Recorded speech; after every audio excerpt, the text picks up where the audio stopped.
గతంలో ఎన్నడూ లేని విధంగా ప్రభుత్వం రేషన్ కార్డులపై సన్నబియ్యం అందిస్తోందన్నారు భూపాలపల్లి ఎమ్మెల్యే గండ్ర సత్యనారాయణరావు. పేదల ఆహార భద్రతకు సర్కార్ ప్రాధాన్యతిస్తుందన్నారు. జయశంకర్ భూపాలపల్లి జిల్లా రేగొండ మండలంలో సన్నబియ్యం పంపిణీ ప్రారంభించారు ఎమ్మెల్యే. సీఎం రేవంత్ సర్కార్ సన్నబియ్యం ఇవ్వాలని నిర్ణయించి చారిత్రాత్మక ఘట్టానికి శ్రీకారం చుట్టిందని కొనియాడారు. గౌరవనీయులు ముఖ్యమంత్రి రేవంత్ రెడ్డి గారి నాయకత్వంలో ఎన్నికల ముందు మేము సన్నబియ్యం ఇస్తామని చెప్పలేదు.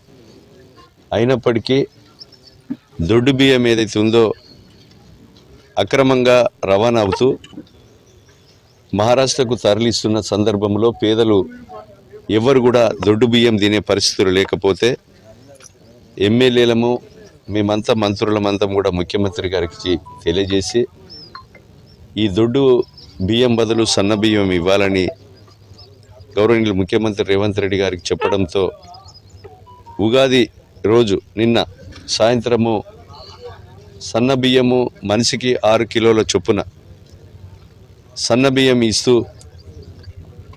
అంటే వేల కోట్ల రూపాయలు ఈ ప్రభుత్వం మీద భారం పడ్డా ఎన్ని వేల కోట్లైనా సరే ఇద్దామని ముఖ్యమంత్రి నిర్ణయించుకోవడం, నిన్న ప్రారంభించి ఈరోజు రేగొండలో ఈ సన్న బియ్యాన్ని మనం ప్రారంభిస్తున్నాం.